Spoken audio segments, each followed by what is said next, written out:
Spoken idioms in action number 1. This is the 4th installment in the series. Here are the contents for the day. By and large, by any chance, by the way, can do without you, change your mind, come to think of it, couldn't care less, day in, day out, do your best, or do your worst. Do you know what I mean? Alright, let's get started with swipe. When Daniel and Jonna bought their house, the garden was very overgrown. They had to clear the garden and make it look nice. By and large, their efforts have been very successful, but every time they relax or go away on holiday, the weeds would always come straight back. Brah. Anyways, here we have quite a little nuisance of a thing. We have weeds, but our point of nuisance here today is by and large. Now, by and large means that you are generally speaking about something. Like, by and large, these two dresses are exactly the same, except this one's $100, this one's $1,000, and this one's blue and this one's purple. And the blue one's $100 and the purple one's $1,000, even though it's much, much smaller.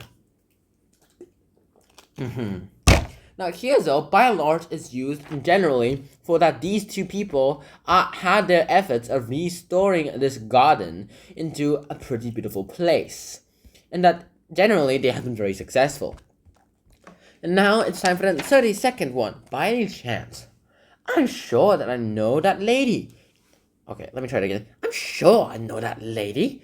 Excuse me, you weren't a pupil at Northwood School in the 1990s by any chance, were you? Yes, I was. Good heavens, it's Elizabeth Brown. Jenny Thompson, how wonderful to see you after all these years.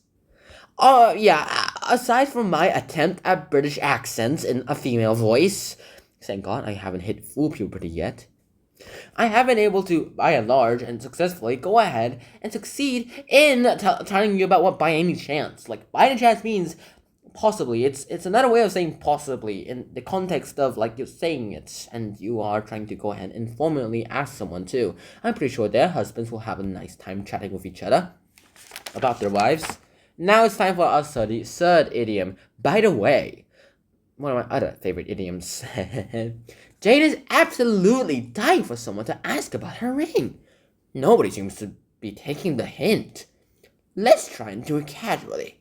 Oh, by the way, Jane, is that a new ring you're wearing? As if this is casual. And Jane is definitely not casual at all. Regardless, though, here we go. Oh, by the way, here. By the way, it literally means, like, you use this to introduce something that you have just thought of. Like, you thought of something and you go ahead and try to go ahead and explain it a lot. Now it's time for our 34th idiom for today. Can do without. The Smith family have had a lot of bad luck this year. Mrs. Smith lost his job when the factory closed down. Mrs. Smith fell off a bicycle and broke her arm. So they can really deal without their children being ill over Christmas. Okay, question. If she broke her arm, how is she feeding the kids? Unless that this happened several months in advance.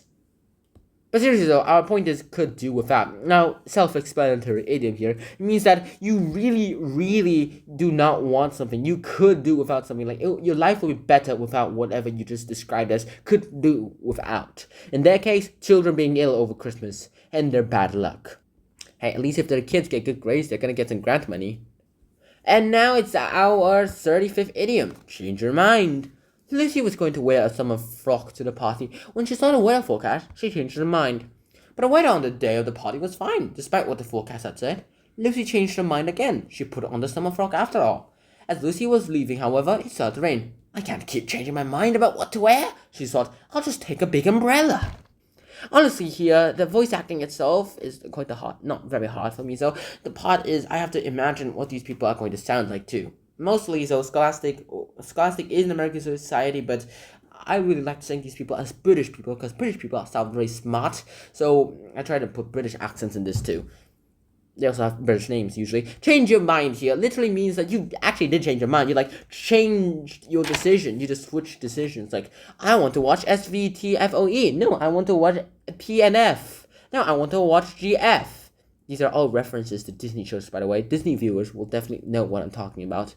But, yeah, change your mind. Another self-explanatory idiom. Let's start off with next idiom, number 36. Come to think of it. But who else had a key to the storeroom, sir? Only John Stone. But come to think of it, sir, wasn't John Stone sitting near the factory on the night of the break-in?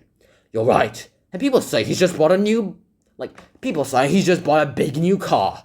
Turn around, Sergeant. I think we need to have a word with Mr. Stone.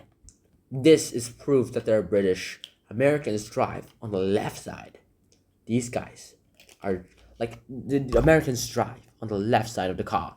These guys are driving on the right side of the car. Either that or they're Australian. Or Hong Kong, but nah.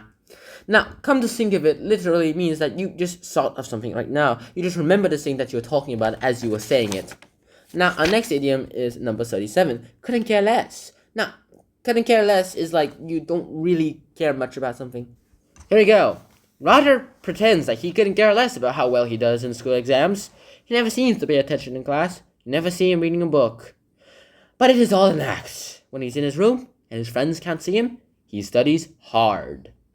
Here you're going ahead and talking about you couldn't care less about something. It literally means that you don't care about anything at all.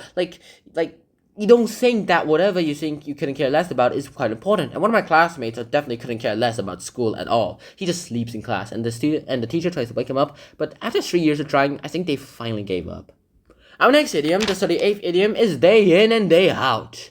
This one's quite obvious. This means that someone is doing it every day, over a long period of time. It doesn't literally mean you're doing it 24 hours, but it does mean that you are doing something continually over a long period of time, like from 11 a.m. to 11 p.m., for example. They are working day in and day out on a building site opposite our flat. Lorries come and go day and night. We have had to put up with the same noise and dust day after day for several weeks now. We have got used to it to some extent, but we shall be so glad when it is all over. When I first saw this picture of the woman, I thought that this was a beard and this was the husband, but nope, I was wrong. I just realized that that is the wife with her mouth very open. They missed her tongue, though. Now, this is self-explanatory. It literally means that someone is doing this for 24 hours. They're doing it constantly over and over again. Now our 39th idiom, do your best. Here, let's do the comic first. There was a heavy fall of snow during the night. The airport had to close. Many flights have been cancelled and many passengers were stranded. Airport staff are doing their best in very difficult conditions. But some passengers may have to spend a second night in the terminal building. This is really a big problem. This was quite a big problem in COVID-19 too, because lots of people wanted to go home after the holidays, but then COVID struck and they were suddenly quarantined in countries that they never planned on staying for so long. But thankfully for them, airports are international grounds and laws still apply there, of course, but no one could kick them out. In fact, no one was allowed to kick anyone out. You're going ahead and you're doing your best. You try as hard as you can to be successful at something. When you're doing your best, you're doing your best. You're actually doing your best. You're trying your best. You're doing so hard. You're trying so hard to be very successful. I want to be a rap star, something like that. And now it's time for the 40th idiom. Here, do you know what I mean? Julia is my best friend in the whole world. We talk to each other and all the time and tell each other everything. But sometimes I get very upset and jealous if I see her talking to other people. Do you know what I mean? I wonder if that means that I'm a very bad person. Here's this is really what it says. You can say, do you know what I mean, by saying, if you want to make sure that people have understood you. In this case, though, yeah, we understand that this one person is saying that she herself is a bad person. And now here's a preview of the next 10 idioms. We have 2 more videos left for this book, and then I'm off to the second part book. But until then, though, I really hope you guys enjoyed this episode. I really hope to see you guys in the next one. Until next time, shut out, peace, bye-bye.